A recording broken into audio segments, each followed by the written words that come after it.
Good morning students. आज हम लोग पढ़ेंगे क्लास 2 के लिए ग्रामर। जैसा कि आप जानते हैं कल हम आपको बताए थे चैप्टर 5 इंट्रोगेटिव के बारे में। आज उसी चैप्टर से रिलेटेड हम आज एक्सरसाइज करेंगे। ओके स्टूडेंट्स, तो उम्मीद करते हैं कि आप समझेंगे और इसको नोट भी करेंगे, नोट डाउन भी करेंगे अच्छे से और इसको समझेंगे भी। आज हम लोग करेंगे ग्रामर क्लास सेकेंड के लिए चैप्टर 5 और एक्सरसाइज 4 होगा, जो इंट्रोगेटिव होगा हमारा एक्सरसाइज। ठीक है, तो इसमें आपको जैसा कि दिया हुआ है क्वेश्चन, एग्जाम्पल के साथ करते चलेंगे हम लोग। एग्जाम्पल में दिया हुआ है चेंज, यहाँ पे आ जाएगा चेंज द फॉलोइंग into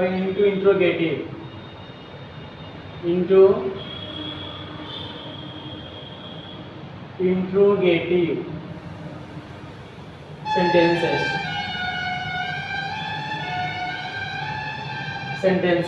ठीक है, change the following into interrogative sentences। पहले कुछ एग्जाम्पल आपको हम बता देते हैं क्वेश्चन से रिलेटेड ही। चलिए मान लीजिए कि आपका क्वेश्चन फर्स्ट है। क्वेश्चन फर्स्ट में क्या कह रहा है कि I know you.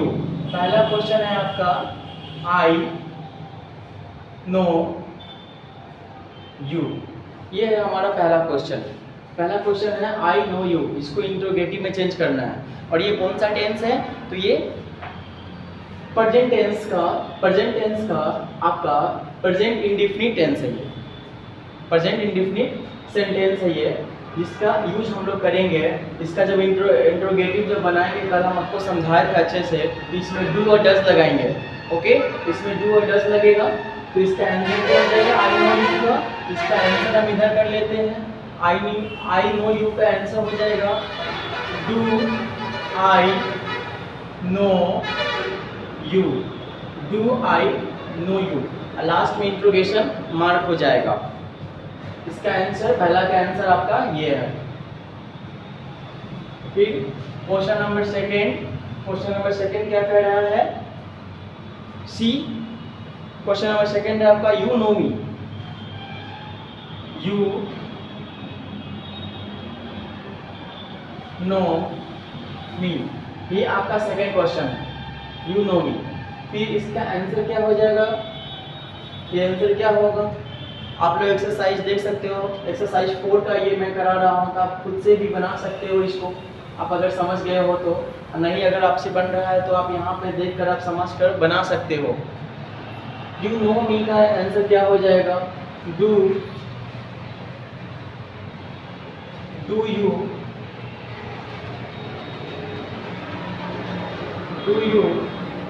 Know me, do you know me हो जाएगा। फिर उसी प्रकार से आपका क्या है तीसरा, क्वेश्चन नंबर थर्ड हो जाएगा they play cricket. They play cricket हो जाएगा, they play cricket, they play cricket हो जाएगा। इसका जब इंट्रोगेटिव जब बनाएंगे तो इसका इंट्रोगेटिव क्या होगा? डू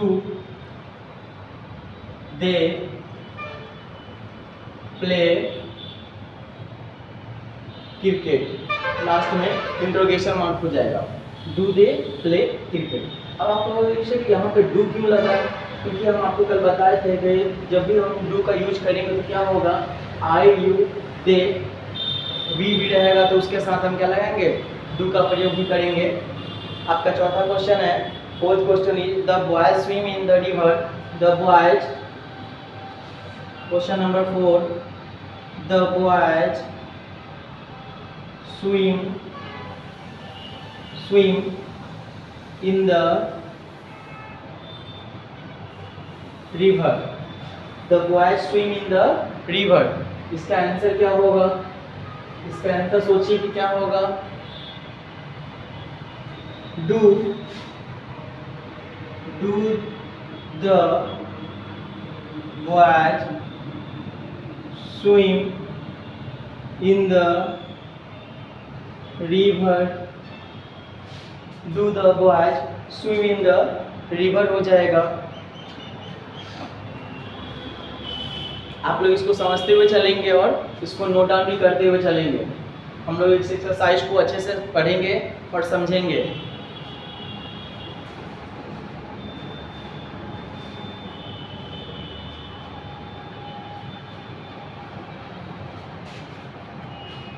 साफ सुंदर राइटिंग में लिखिएगा बच्चों।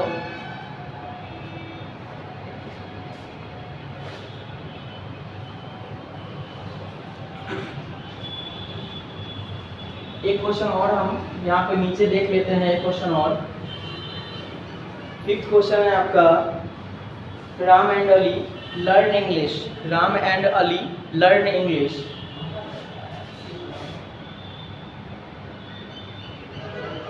Ram and Ali learn English. Ram and Ali learn English. इसका जब इंट्रोगेटिव बनाएंगे तो इसमें भी क्या लगेगा, डू का प्रयोग भी लगेगा, क्योंकि इसमें प्लूरल फॉर्म है राम एंड अली। जब भी प्लूरल फॉर्म होता है तो उसके साथ हम लोग डू लगाते हैं और सिंगुलर फॉर्म के लिए डज लगाते हैं। जैसे कि ही शी इट नेम आपको दिखाई दे तो उसके साथ हम डज लगाएंगे, और आई वी यू दे या कोई प्लूरल फॉर्म हो, किसी व्यक्ति पर का नेम अगर आ जाए प्लूरल फॉर्म में तो उसके साथ हम लोग क्या लगाते हैं, डू का प्रयोग करेंगे। बाकी के साथ हम लोग क्या लगाएंगे बच्चों, डज लगाएंगे। ओके, तो Ram and Ali learn English दिया हुआ है आपका। इसमें आपका इसका आंसर क्या होगा,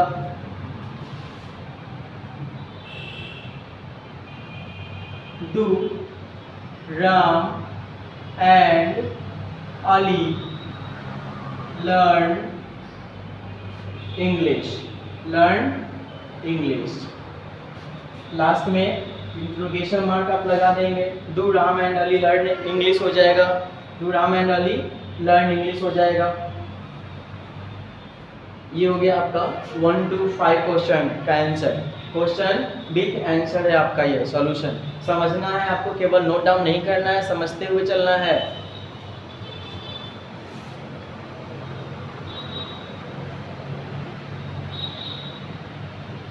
फिर आपका इधर आ जाएगा 5 क्वेश्चन। कोशिश करते हैं कि यहाँ तक 5 क्वेश्चन आ जाए आपका।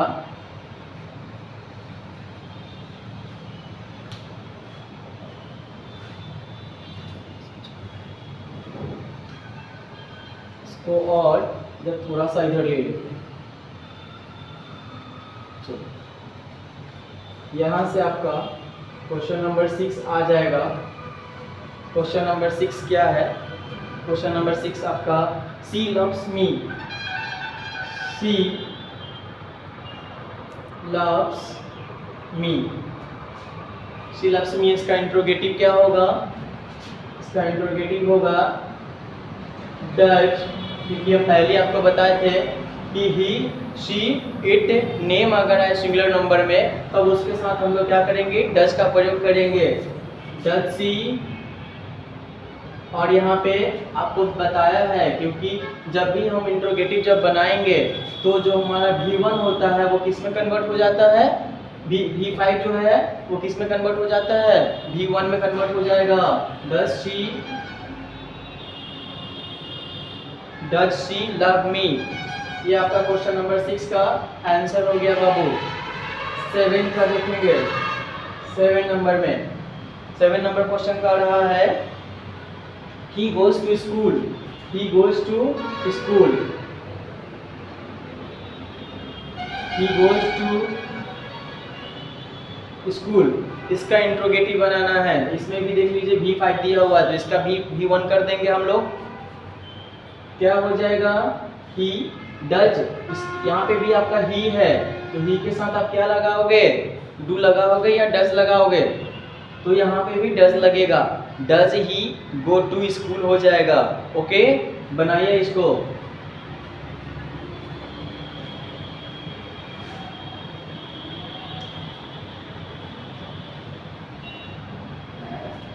Does he go to school.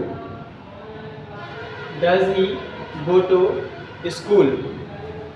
ये है आपका क्वेश्चन नंबर 7 का आंसर। आपका यहाँ पे आ जाएगा क्वेश्चन नंबर 8। क्वेश्चन नंबर 8 अब क्या करता है, क्या कह रहा है? क्वेश्चन नंबर 8 है Ram lives in London. Ram lives in London.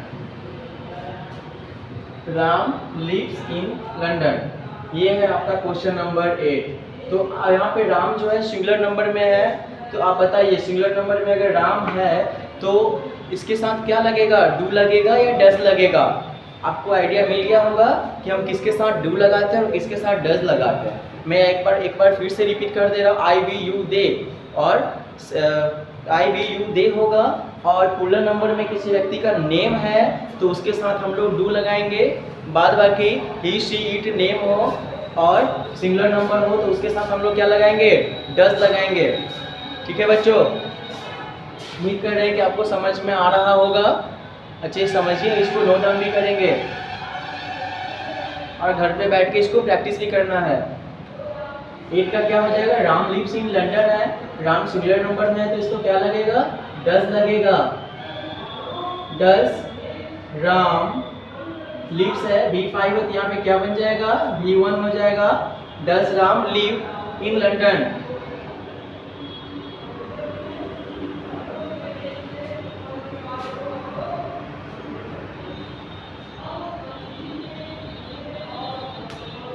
Next question देखते हैं आपका। नेक्स्ट क्वेश्चन है बच्चे 9 नंबर। 9 नंबर क्वेश्चन जो है आपका क्या है वो देख लेते हैं। Your father teaches you. 9 number question है योर फादर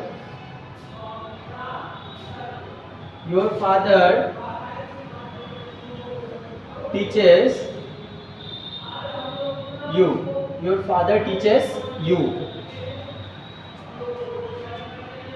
यानी तुम्हारे पिता तुम्हें पढ़ाते हैं, तुम्हारे पिता तुम्हें पढ़ाते हैं।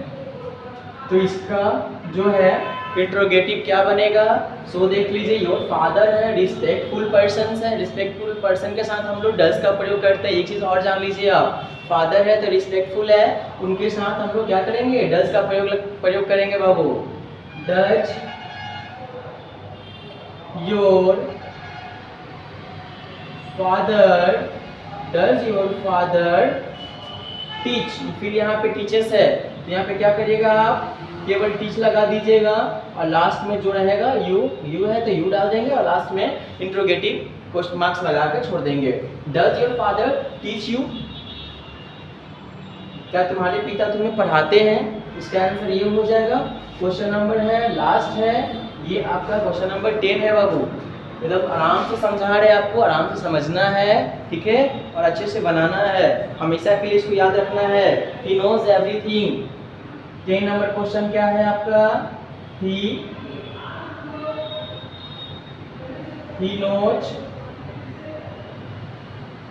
एवरीथिंग।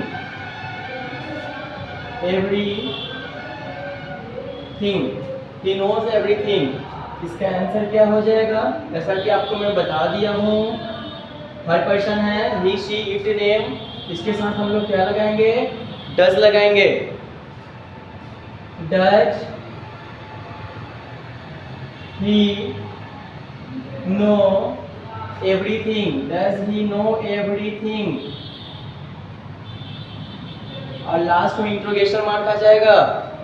तो आपका ये एक्सरसाइज कंप्लीट हो गया। वो एक्सरसाइज 4 कल हम आपको इंट्रोगेटिव सेंटेंस के बारे में समझाए थे, ठीक है, पर सिंपल इंडेफिनिट, प्रेजेंट इंडेफिनिट के बारे में समझाया था, इसलिए सोचा उससे रिलेटेड एक क्वेश्चन करा दे ताकि आप आराम से घर पे समझ के इसको बना सकते हैं।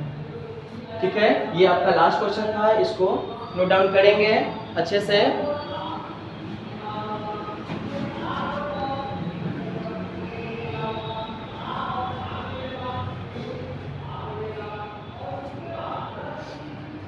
तो जैसा कि आप एक दो एग्जांपल और भी ले सकते हैं। यू ड्रिंक मिल्क, आप एग्जांपल के तौर पे भी देख सकते हो। एग्जांपल के तौर पे जैसे कि यू ड्रिंक मिल्क हो जाएगा, यू ड्रिंक मिल्क। तो इसका इंट्रोगेटिव जब बनाएंगे तो क्या होगा, यू ड्रिंक मिल्क का डू यू ड्रिंक मिल्क हो जाएगा। क्या हो जाएगा, do you drink milk, do you drink milk, do you drink milk, ये आपका हो जाएगा, आंसर हो जाएगा। एग्जाम्पल के तौर पे मैंने बता दिया यू ड्रिंक मिल्क, क्योंकि एक्सरसाइज में आपका 1 to 10 ही क्वेश्चन है, 1 to 10 ही क्वेश्चन है। ये एग्जाम्पल के तौर पे बताया वो ड्रिंक मिल्क है, यू के साथ क्या लगता है, डू लगता है, क्योंकि यू सेकंड पर्सन है और यू के साथ डू लगता है, डू यू ड्रिंक मिल्क हो जाएगा। ठीक है, तो आज के लिए इतना ही करते हैं। जैसा कि आप जानते हैं कि हमारा ऑनलाइन क्लास चल रहा है, कि आप लोगों का 22 तक आपका समर वैकेशन हो चुका है और ऑनलाइन क्लास करना है, तो इसको ध्यान से देखिएगा, समझिएगा और बनाइएगा। ठीक है, तो हम यहाँ पे आपका एक क्या कर दे रहे हैं, CW और SW जो है आपको यहीं पे कर दे रहे हैं, ताकि आप यहीं से नोट डाउन कर लो। ओके, तो CW में आप क्या किए हो, चैप्टर 5 का एक्सरसाइज 4 डन। CW में चैप्टर 5 एक्सरसाइज 4 डन हो गया है और इसको HW में क्या करेंगे, HW में आप बनाएंगे do again CW, do again CW करेंगे, डू अगेन CW। इसको पेयर कॉपी में अच्छे से नोट डाउन करेंगे ताकि समझ में आ जाए। ठीक है बच्चों, उम्मीद करते हैं कि आपको अच्छे से समझ में आया होगा। ठीक है, अगर एक्सरसाइज 5 की बात अगर हम करें तो एक्सरसाइज 5 में पास्ट टेंस के बारे में बताया गया है। वो पास्ट टेंस के बारे में कल हम आपको थोड़ा सा यहाँ पर डिस्क्राइब कर देंगे। फिर कल मैं आपको मैं ही पढ़ाऊंगा ग्रामर। जैसा कि आप जानते हैं कि ग्रामर मैं पढ़ाता हूँ और हम ही ऑनलाइन क्लास पूरा करेंगे। तो आपका एक्सरसाइज कल 5 हम करेंगे, आप घर पे बैठ के उसको खुद से कोशिश करेंगे कि बन रहा है कि नहीं, क्योंकि हम एक्सरसाइज 5 के बारे में आपको क्या करेंगे, इसमें लास्ट एक्सरसाइज है हमारा चैप्टर 5 का, एक्सरसाइज 5 लास्ट है, तो इसको कल यहाँ पे डिस्क्राइब करेंगे हम पास्ट टेंस के बारे में। उसके बाद उसका एक्सरसाइज 5 भी हम कंप्लीट करा देंगे, उसके बाद नाउन्स में आ जाएंगे हम लोग। उम्मीद करते हैं कि इस चैप्टर 6 हम स्टार्ट बहुत जल्द करने वाले हैं। ओके, तब तक के लिए बाय, टेक केयर।